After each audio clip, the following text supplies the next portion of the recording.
Hey guys, it's Alexandra from creationcrochet.com and yarncraftsandcoffee.com.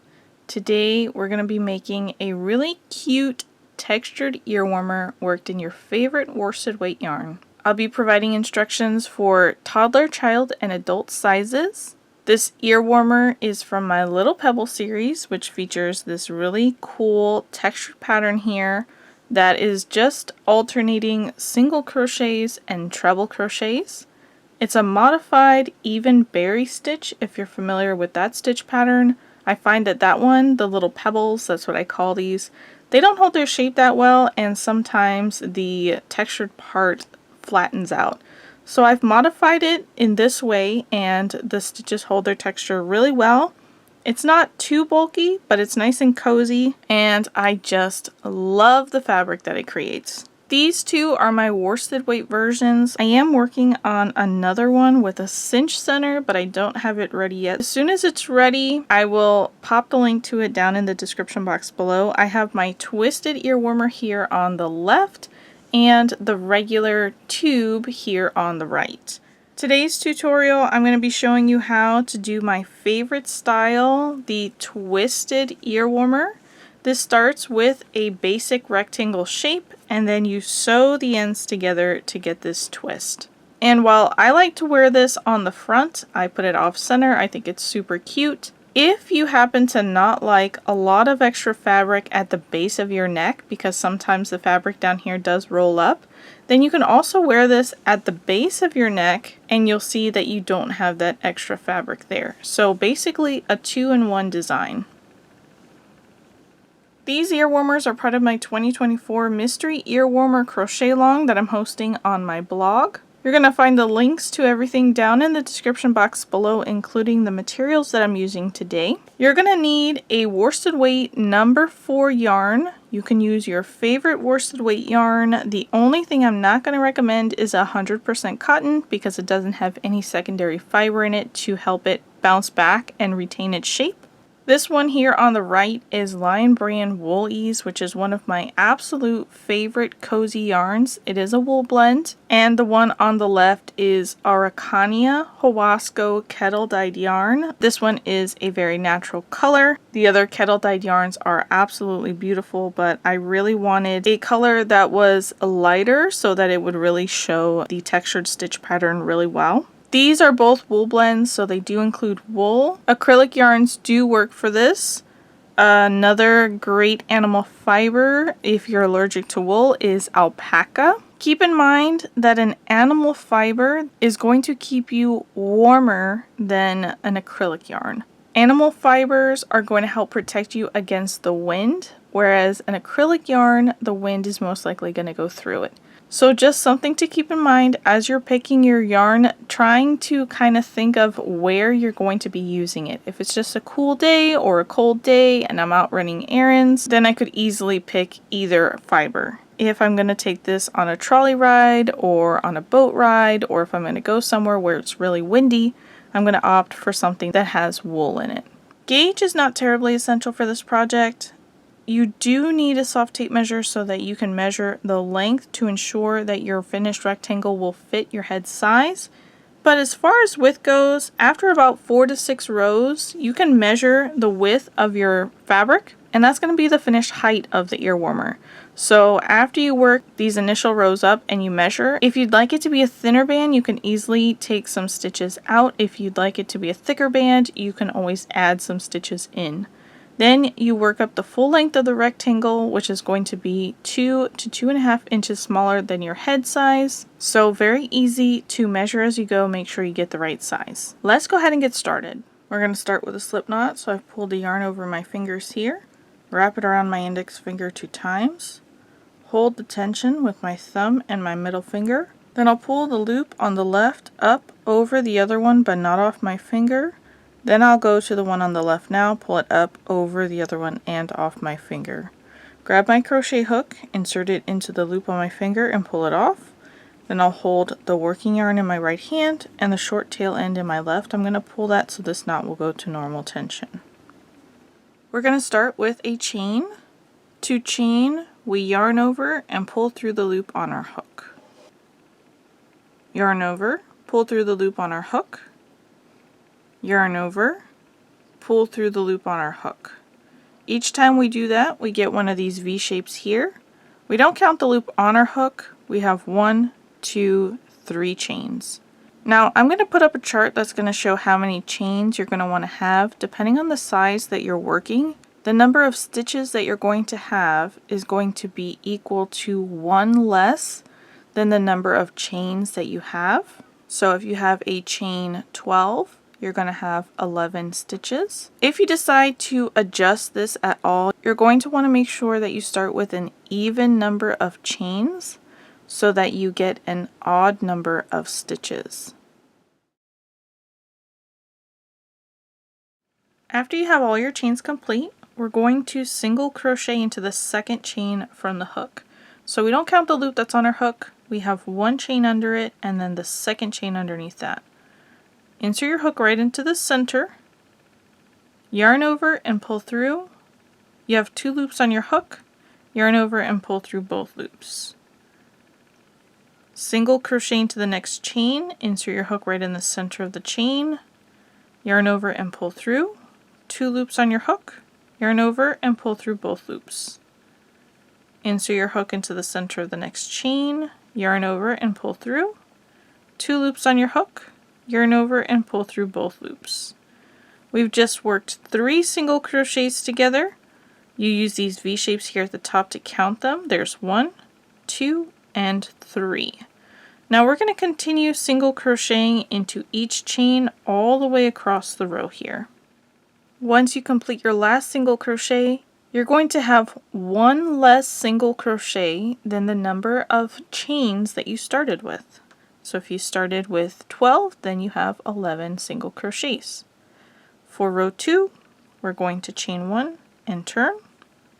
We're going to single crochet into the first stitch, the one that our chain is connected to, inserting our hook right in the center there, picking up both loops on our hook, and then complete the single crochet.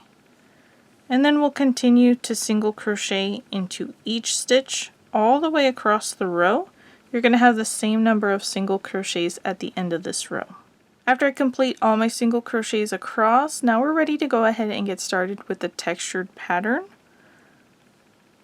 We're going to alternate 2 different rows. So the first row is going to be what's going to create the texture.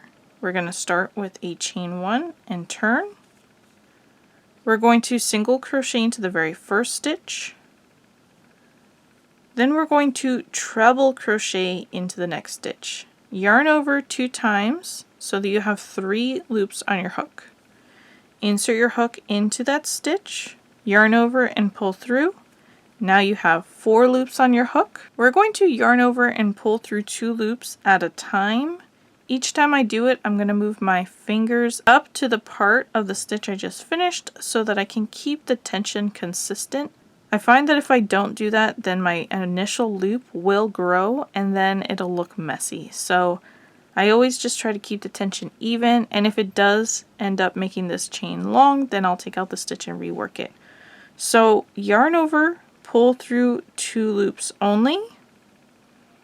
Now I'll use my index finger on my right hand to hold the loops on my hook. This is what holds the tension, and then move my left hand up to that part of the stitch I just finished. Release with my right hand, yarn over, pull through 2 loops. Put my right hand index finger back on those 2 loops to hold tension, move my left hand up to that next part, release the right hand, yarn over and pull through the remaining 2 loops. Now to make this stitch pop out to create the texture, we're going to work a single crochet next to it. Pull up a loop really quick here, and you can see that stitch is already popping out. And that's the pattern we're going to continue down this row. Treble crochet into the next stitch, single crochet into the next stitch.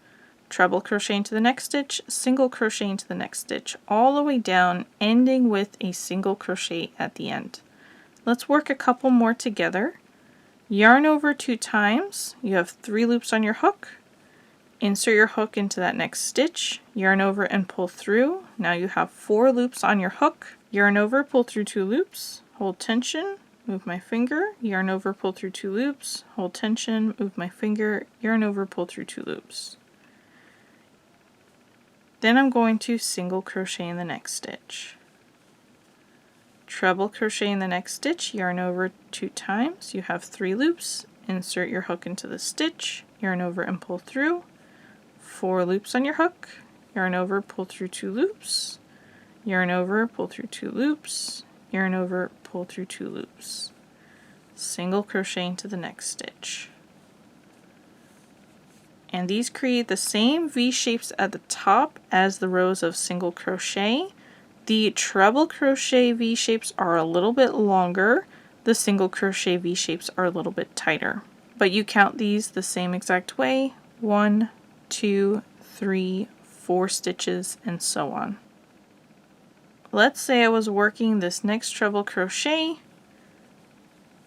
and I didn't like how long this loop had gotten. All I have to do is pull the loop of the stitch I'm currently working on off my hook, leave the initial loop on my hook, and pull the strand. It'll come apart, I can tighten up, and then I can go ahead and rework the next treble crochet. We just want to keep the initial loop that's on our hook consistent in size with the other loops that we're creating to work our treble crochet. Continue working all the way across your row.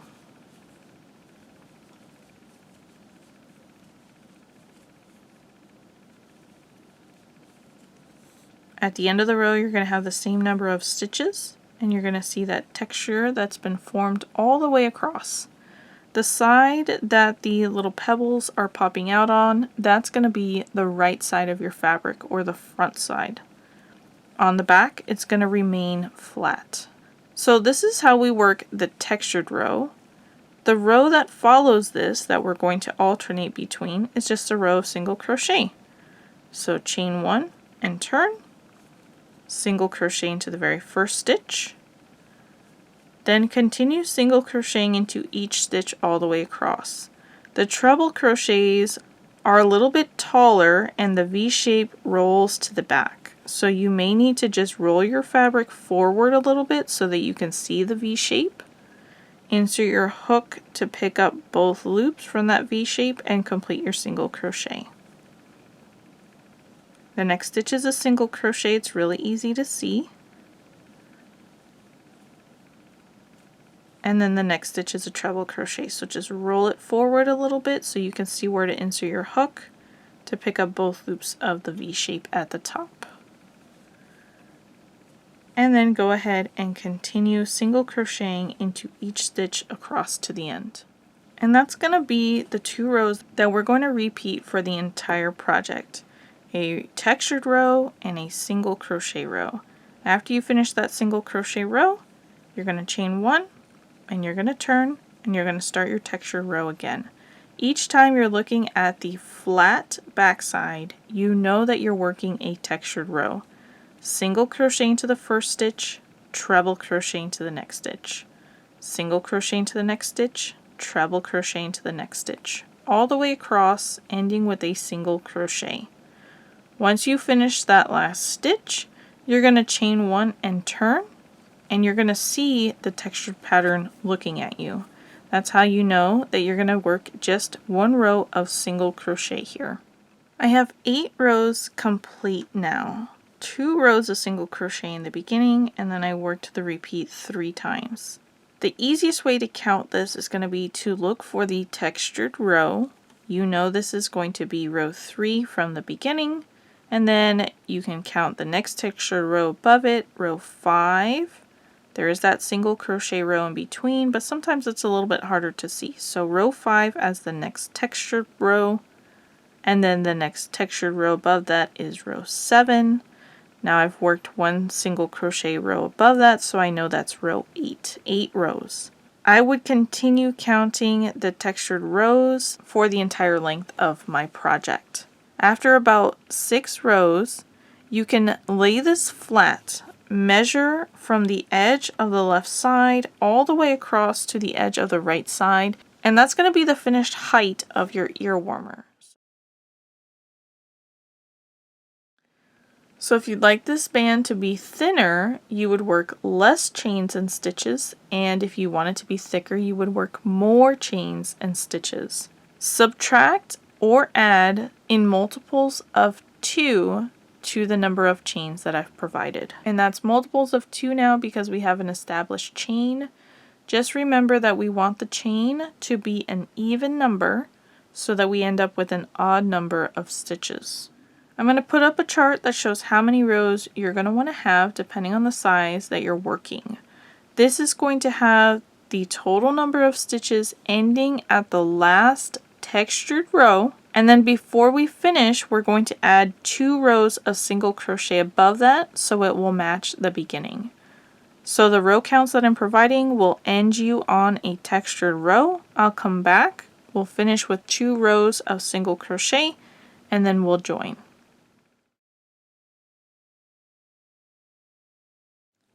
I've just finished my last textured row here. When I chain 1 and turn, you're going to see all that texture. We're going to finish this up with 2 rows of single crochet. But before we do that, I'm going to recommend that you go ahead and measure your rectangle. Lay this flat, measure from the bottom edge all the way up to the top edge. We are going to be adding those 2 rows of single crochet above this, but I'm going to go ahead and put up a chart that shows what your length should be depending on the size that you're working. If it is measuring larger than this, you'll want to take out rows, and if it's measuring smaller than this, you're going to want to go ahead and add rows in. If you adjust the number of rows, just make sure that you end on a textured row. Then you're going to go ahead and come back and add those 2 rows of single crochet. If it's not currently measuring the measurements that I've provided, then the ear warmer may not fit correctly. Alrighty, so after working the textured row, chain 1 and turn, single crochet into the very first stitch, and single crochet into each stitch all the way across the row.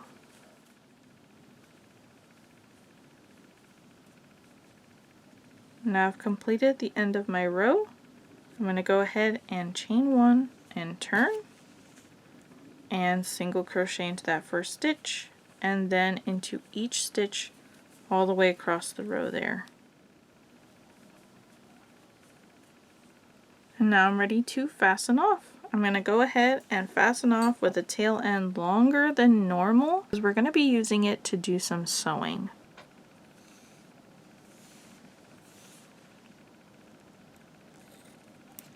Then I'm going to come back to this loop, pull on it to break it. I'll thread this long end into my tapestry needle.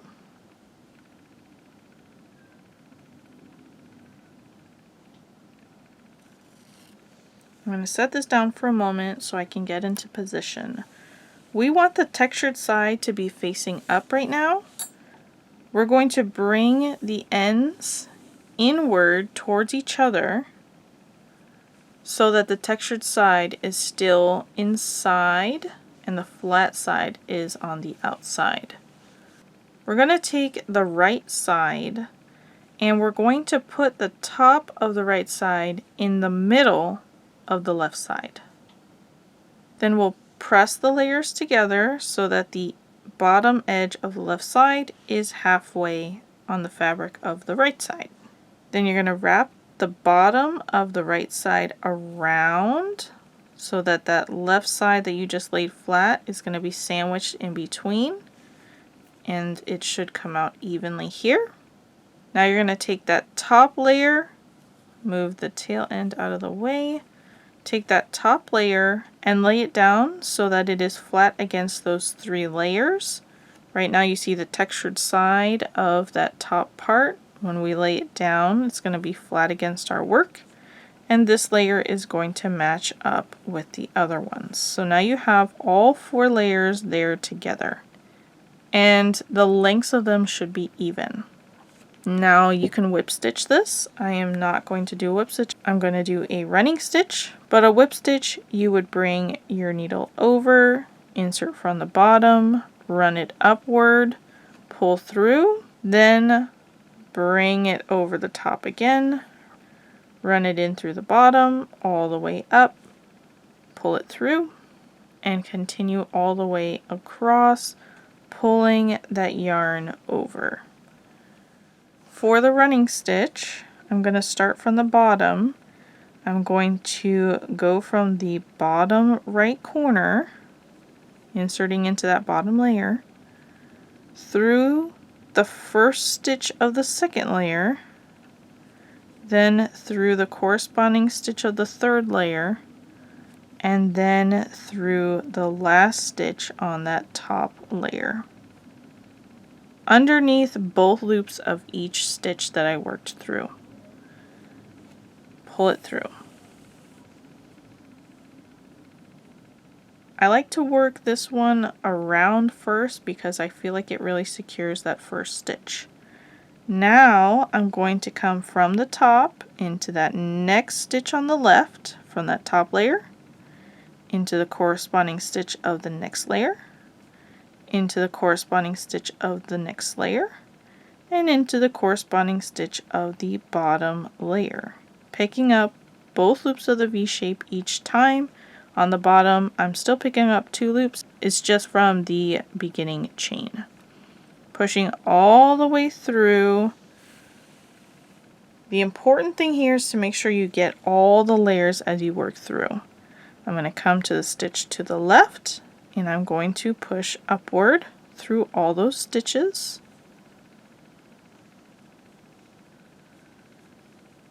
Working through all the layers and pull through. Then I'll come over here to the left, work all the way down,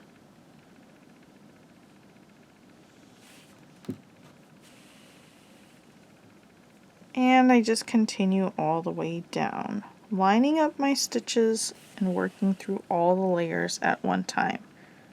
Once I pull all the way through, then I just give it a tug.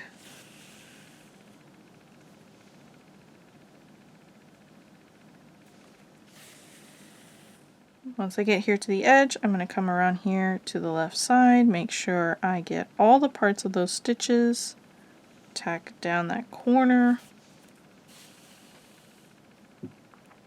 Now that I've reached the end here, I'm going to give it a tug. I don't want any of this to bunch up so that it looks cinched, but I don't want there to be any slack in there either. So I'm holding on to it, giving it a tug, smoothing it out with my fingers. And now I'm ready to weave in this end. So I'm going to go up vertically here, trying to get as close to where I've just sewn as possible to hide my end.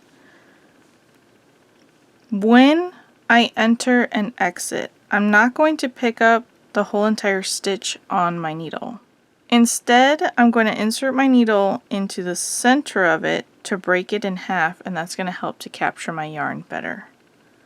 So I'm going to insert here into a nearby stitch, breaking it in half, and then I'm going to run vertically through several stitches there, breaking the last stitch in half when I exit.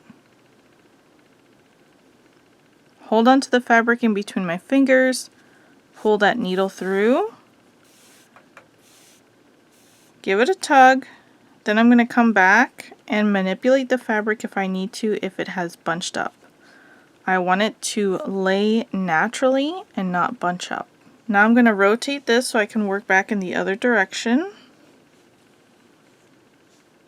Insert into a nearby stitch, breaking it in half.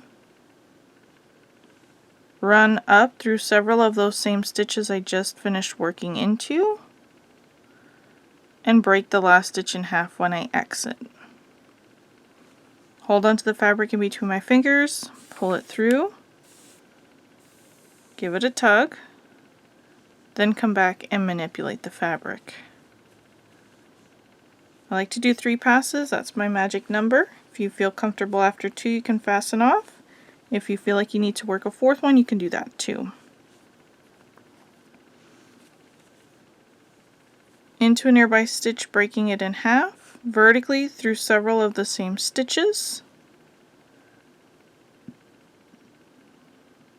break the last stitch in half when I exit. Hold on to the fabric in between my fingers, pull it through, give it a tug, manipulate as needed. Then I'm going to go ahead and fasten off.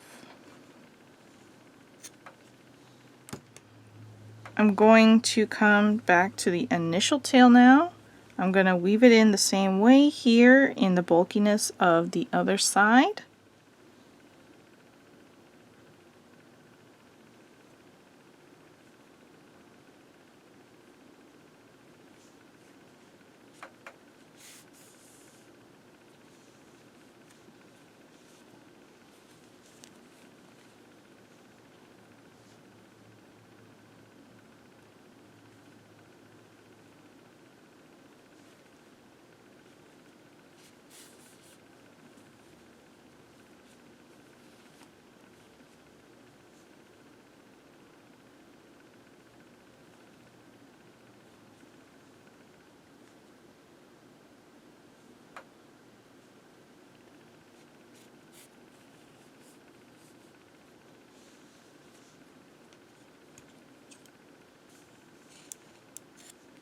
Now I can come back here, turn this to the right side facing, and I have that beautiful little twist detail there on the front, or you could have it on the back if you don't want that much fabric here at the base of your neck.